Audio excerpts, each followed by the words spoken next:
Hi, அனைவருக்கும் வணக்கம். இது சண்டே மார்னிங் தான். என்றைக்குமே என்னோட டே 4 o'clockலாம் ஸ்டார்ட் ஆகிடும்.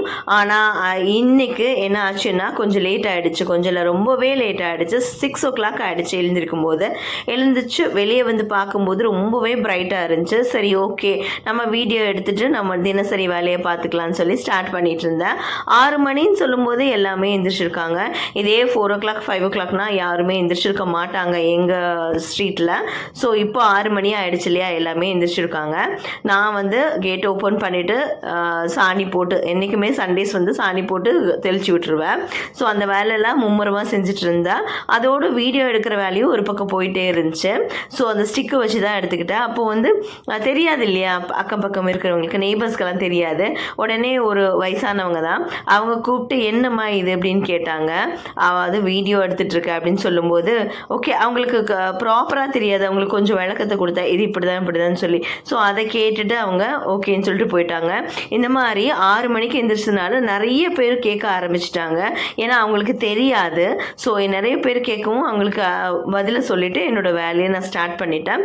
ஒரு சிலர் இதை வந்து நல்லதாகவும் எடுத்துப்பாங்க, ஒரு சிலர் வந்து அதை தப்பாகவும், அதாவது நம்மக்கிட்ட இந்த இன்ஃபர்மேஷன்லாம் கேட்டுட்டு பின்னாடி போய் தப்பாகவும் பேசுவாங்க. இவங்களுக்கு வேறு வேலையே இல்லை போல், அந்த மாதிரி ஒரு சில வேர்ட்ஸ் எல்லாம் வச்சு பேசுவாங்க. நம்ம வந்து பொதுவாக இதுக்கு மட்டும் சொல்லலை, பொதுவாகவே நம்ம ஒரு செயலை செய்யும்போது நான் இதை இன்ட்ரெஸ்ட்டோடு தான் செய்கிறேன், நீங்களும் இன்னும் ஏதாவது செய்கிறீங்கன்னு வச்சுக்கோங்களேன், அதை இன்ட்ரெஸ்ட்டோடு தானே செய்வீங்க.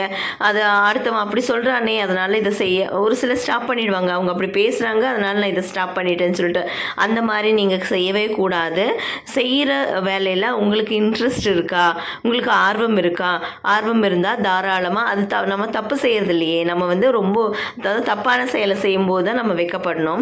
இது தப்பான செயல் இல்லையா, நம்ம செய்கிற செயல் வந்து நல்லதாக இருந்தால் தாராளமாக அடுத்தவங்க பேச்சு, அவங்க அப்படி சொல்கிறாங்க இப்படி சொல்கிறாங்கன்னு சொல்லிட்டு நம்ம அந்த செயலில் ஸ்டாப் பண்ணக்கூடாது. நம்மளுடைய வேலையை தொடர்ந்து செஞ்சுட்டே இருக்கணும். ஓகே, நானும் அதே மாதிரி தான். என்ன சொன்னாலும், யார் என்ன சொன்னாலும் நான் அதை கண்டுக்க மாட்டேன். என் மனசுக்கு எது சரின்னு படுதோ அதை நான் செஞ்சுட்டே இருப்பேன்.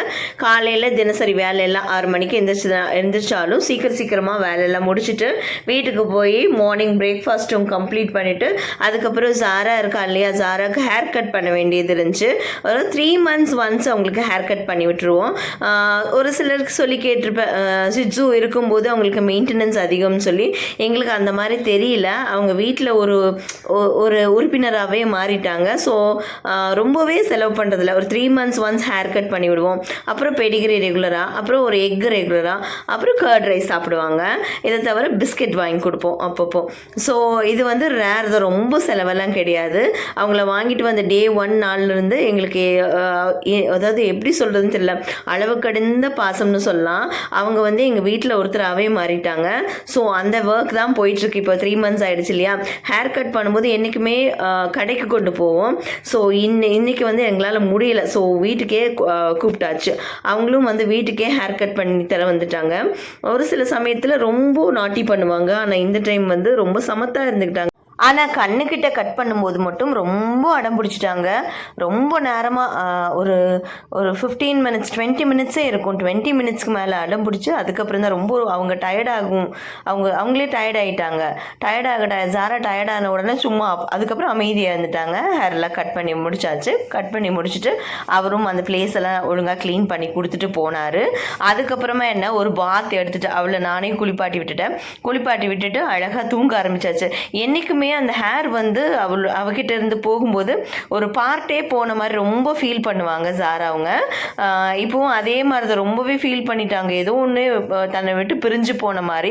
அது ஒரு 2 days அப்படி தான் இருக்கும் அவங்களுக்கு. அதுக்கு மேலே அவங்க செட் ஆகிடுவாங்க. என்றைக்குமே இப்படி தான் கொஞ்சம் ஃபீல் பண்ணுவாங்க. என்ன ஒன்றுனா, ஒரு ஜாரா கிட்ட என் பொண்ணு இருக்கணும், என்னோட பொண்ணு இருக்கணும், இல்லைன்னா நான் இருக்கணும். 2 பேருக்குள்ளே யாராவது ஒருத்தர் கட்டாயமாக இருக்கணும். நாங்கள் 2 பேரும் இல்லைன்னா ரொம்ப ஃபீல் பண்ணுவாங்க. அதான் நாங்கள் யோசிச்சுட்ருக்கோம். டெலிவரி டைம் வேறு ஆகிடுச்சா பாப்பாவுக்கு.